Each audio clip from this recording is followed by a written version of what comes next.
Hey guys, Foxy Fern here, and today I'm going to talk about the new PTR notes for Overwatch that came out today. As most of you know already, I'm sure, the new hero Ana has been announced, and like the community speculated, she is a support hero that is also a sniper, and the way she works is she can either throw darts at her teammates to heal them, or she can shoot the enemies like a sniper. I'll be making a quick tips video for her after I get to play her a few times, so be looking for that in the next couple days. One of the other things that I'm really excited about hearing is competitive mode will no longer allow more than one of the same hero on the team at a time, which is great because it's so annoying just randomly getting jumped by a team that has like 6 of one hero in your sudden death match or something, and you don't have time to counter something like that because in some cases if you're defending and you die, then that's it, you're done, the other team wins. Actually had that happen to me recently where the other team did 6 Winstons and tried to rush the Numbani point, but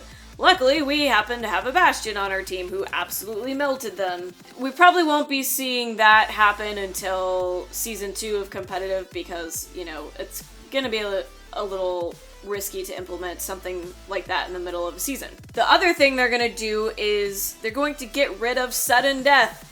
Yay! I'm so happy about that because I fucking hate sudden death. What's gonna happen is a team can just end in a tie. Now, I don't know if that means both teams will see an increase in their competitive ranking or they won't see any change at all. I'm not sure about that yet, but there will be ties available, which to me is better than having losses. Even if I got lucky on the sudden death matches, I would always feel really bad for the other team because I know what it's like to be on the losing side of that. Also, if a match goes into overtime for more than 20 seconds, the fuse will burn down more quickly, so that will help out a little bit because I don't know about you guys, but I have been in some matches where the overtime can last several minutes, and it's pretty frustrating because that is one of those times where you actually run in one by one just to push the point into more overtime so that your team can run back, and it just goes on and on and on sometimes. Another big change is going to be that self-healing abilities now charge ultimate abilities, but some heroes' ultimate costs have been adjusted to account for that. D.Va is getting a huge, much-needed buff. Her defense matrix now is going to kind of work like Reinhardt's shield in that it has a certain amount to it and it will deplete as she takes incoming damage, and it'll recharge when you're not using it, but because of that, the cooldown has been reduced from 10 seconds to 1 second. Once it gets depleted, it will take 10 seconds to fully recharge, so that's kind of how they offset that.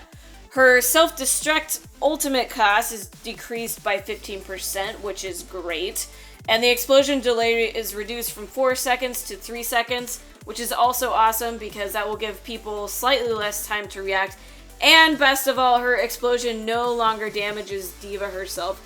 I don't know how many times, like a freaking noob, I have killed myself and then ended up not actually killing anybody else, and it feels so bad. At least I won't have to worry about that anymore. Yay! And, you know, you'll be able to stay in the fight as D.Va and not have to focus on running away like you did before. McCree got a little bit of a buff this time since he was nerfed kind of hard in the previous patch. His effective range has been increased, but he will also deal less damage at very extreme ranges, so he'll be a little bit like Soldier 76 in that aspect.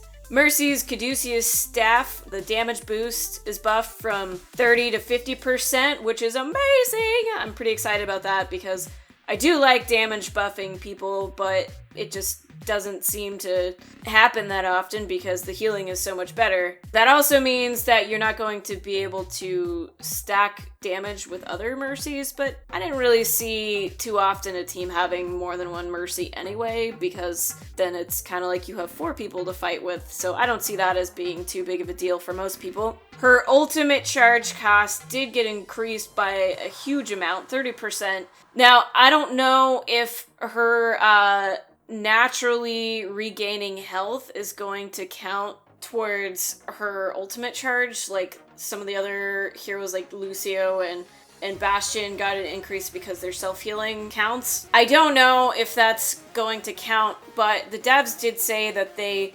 increased the charge cost partially because they are actually allowing her to be able to move while she's casting it. And so that way you're not going to just fly in, res somebody, and die necessarily, because you can keep moving and continue to be a difficult target to hit.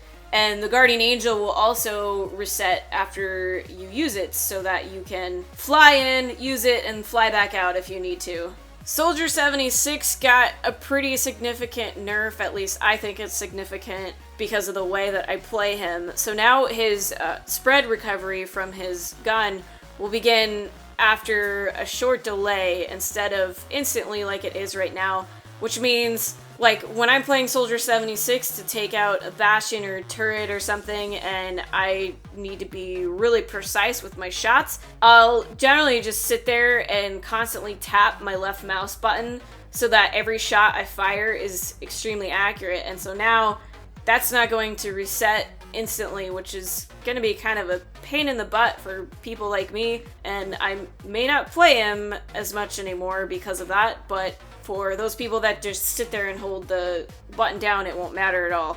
Zenyatta also got a very much needed buff. His shields were increased by 50, so he now has a total of 200 hit points instead of 150. Yay!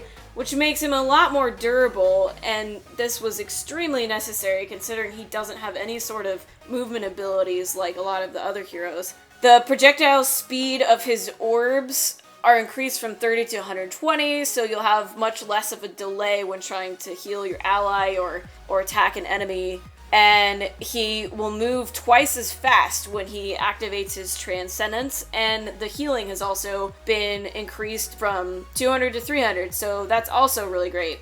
Anyway, those are the most important changes in the upcoming PTR that I figured I'd talk about. There are, of course, plenty of like UI changes and bug changes, but they're so minor that I don't think they're necessarily worth mentioning in this video. You can always check out the link that I put in my description, or just go to playoverwatch.com and see for yourself if you're really curious about those.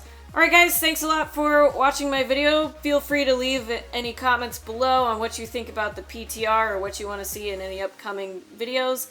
And as always, I will see you next time.